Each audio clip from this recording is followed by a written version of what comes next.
Hello student, class 12 maths chapter number 5 સ્વાધ્યાય 5.1 question number 19 ની અંદર જો આપણને આ પ્રકારનો ક્વેશ્ચન આપેલો છે, થોડોક અલગ પ્રકારનો છે, તો પહેલા આની કન્ડિશન આપણે સમજવાનો પ્રયત્ન કરજો. થિયરીની અંદર સ્વાધ્યાય પ્રસ્તાવના છે, એમાં મેં સમજાવેલું છે, તો એ પણ સાઈડમાં આનું આપણે શીખી લઈશું.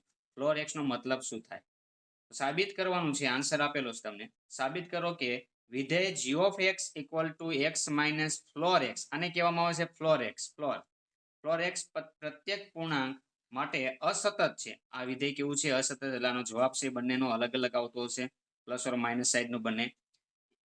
ફ્લોર એક્સ એ એક્સ જેટલો કે તેથી નાનો હોય તેવો મહત્તમ પૂર્ણાંક દર્શાવે છે.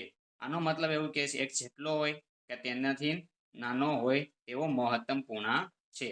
હવે જો ફ્લોર એક્સ નો મતલબ સમજાવું તમને. ફ્લોર એક્સ માં હોય કઈ રીતે એક રફમાં જોઈએ તો ફ્લોર એક્સ એટલે કોઈ એક કિંમત આપેલી છે આપણને.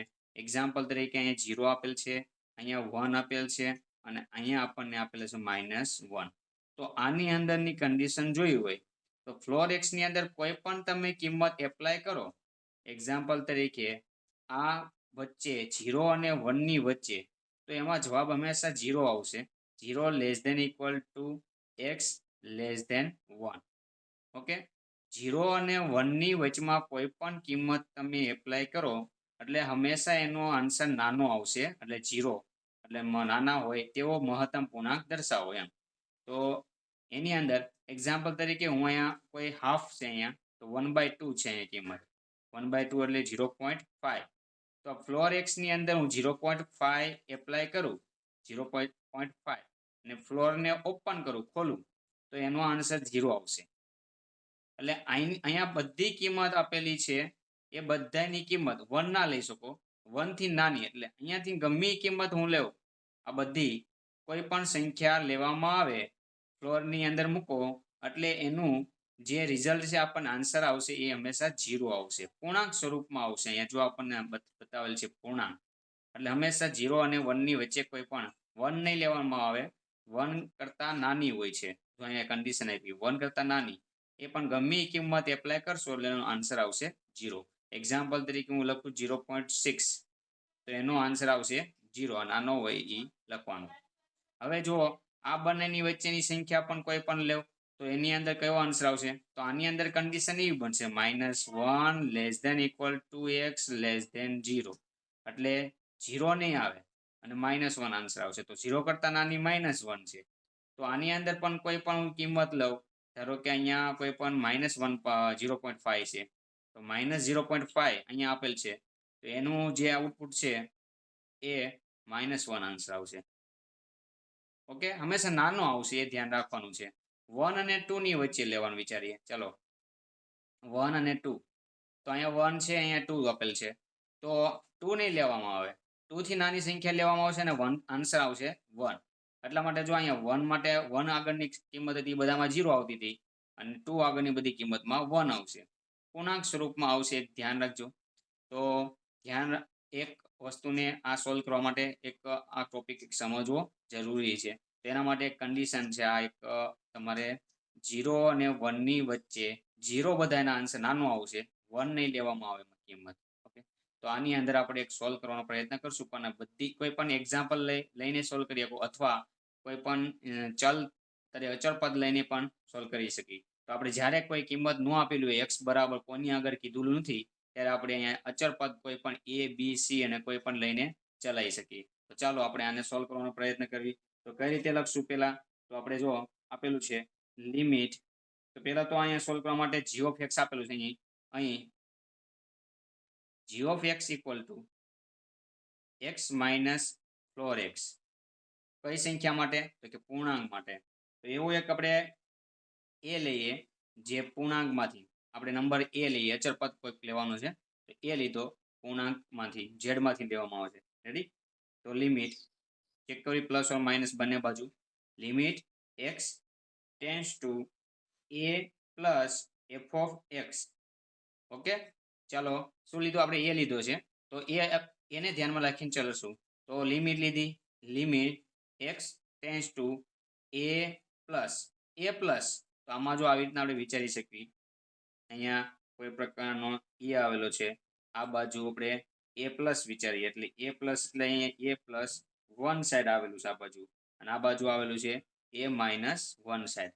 એટલે પ્લસ બોલીએ એટલે આપણે આ સાઈડની બધી કિંમત આવે, માઇનસ બોલીએ એટલે આ બાજુની કિંમત આવે. ઓકે, તો આ રીતે આપણે એક કન્ડિશન વિચારવાનું, એની આ પ્લસ બાજુ અને આ માઇનસ બાજુ.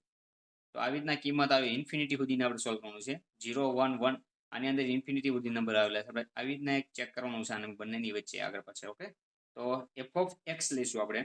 તો જો પહેલા તો કિંમત મૂકી એફ ઓફ એક્સ એટલે હું લખશું તો કે x minus lower x. Okay, હવે જો આપણને આપેલ છે એ પ્લસ આપેલો છે, તો અહીંયા એ એપ્લાય કરી દો. ઓકે, એ પ્લસ એટલે તો આ બાજુની સાઈડ થઈ. હવે આમાંથી ગમે એવું કિંમત મૂકીશ આ બાજુની સાઈડમાં, એમાં a પ્લસ 1 ન મૂકી શકાય.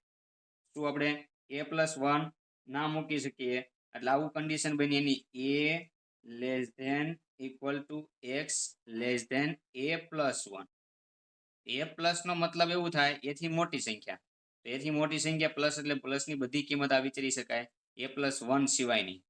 અને એનો જવાબ આવશે તો એનો જવાબ હંમેશા કેવો આવશે a. તો જો અહીંયા a માઇનસ ફ્લોર એક્સ ની અંદર આપણે a પ્લસ 1 અહીંથી ગમે કિંમત મૂકીએ છે તમે ગમે પણ પ્રકાર, તેનો જવાબ શું આવશે a. તો ફ્લોર એક્સ ફૂલ છે એટલે આપણો આન્સર આવશે a. તો આનો જવાબ થઈ ગયો a માઇનસ a એટલે 0. હવે આપણને કીધેલું છે અહીંયા કે આ વિધેય કેવું છે અસતત. સાબિત કરો કે વિધેય કેવું છે અસતત છે. એટલે પહેલામાં 0 જવાબ આવ્યો, તો આપણે આમાં બીજી બાજુ ચેક કરશું એમાં 0 ના પણ આવે, અસતત છે એટલા માટે. તો કઈ રીતે એમાં કરશું, તો જો limit x tends to a minus f of x, limit x tends to a minus, હવે f of x મૂકવાનો છે પણ માઇનસ કીધું છે, a પ્લસ કીધું એટલે મેં આની અંદરની કિંમત ગમે પણ વિચારી એ મૂકી એટલે એનો આઉટપુટ આપણને a મળતો હતો. હવે એ માઇનસ કીધું એટલે આ બાજુની કિંમત મૂકીશ, તો આ બાજુની કિંમત મૂકીશ ગમે એ બધી પ્રકારની, તો આમાંથી ગમે કિંમત મૂકીશ તો એનો જવાબ શું આવશે તો કે a માઇનસ 1 આગળ જતો રહેશે. તો આની અંદર કન્ડિશન આવી બનશે a minus 1 less than equal to x less than a. એમાં a નહીં મૂકી શકવી, પણ આ કિંમત એ માઇનસ કીધું એટલે એથી નાની, એટલે એ પોતે નહીં એનાથી નાની વિચારો, તો એ પોતે આ દર્શાવે છે આન્સર, પણ જ્યારે પોતાની કિંમત મૂકવાની હોય તો આ લેસ ધેન પણ લખી શકાય એવી રીતના ખાલી. ઓકે, આ બતાવે છે આન્સર બતાવવા માટે, પણ આપણે આ કિંમત મૂકી તો આને કાઢી નાખી, તો આ કન્ડિશન સમજવા માટે છે. બાકી તો હવે માઇનસ કીધું છે, માઇનસ સાઈડ એટલે આ બધી કિંમત મૂકવાની આવશે. પહેલા તો આપણે એફ ઓફ એક્સ, અહીંયા જી ઓફ એક્સ આપેલું છે, અહીંયા જી ઓફ એક્સ આપેલું, તો અહીંયા આપણે જી ઓફ એક્સ લખીએ, અહીંયા જી ઓફ અને અહીંયા જી ઓફ એક્સ. હવે જી ઓફ એક્સ ની કિંમત મૂકીએ તો જી ઓફ એક્સ બરાબર આપણને આપ્યું એક્સ માઇનસ ફ્લોર એક્સ, એ મૂકીએ ઇક્વલ ટુ એમનો લિમિટ. હવે લિમિટ એપ્લાય કરવાની છે એટલે લિમિટ લખવાની નથી. હવે એ એપ્લાય કરશો અહીંયા, તો એ માઇનસ સાઈડ નો કોઈ પણ નંબર છે, અહીંયા એ નહીં પોતે માઇનસ સાઈડ નો ગમે પણ કિંમત, તો એ અહીંયા એક્સ ની જગ્યાએ તો આવી જ જશે.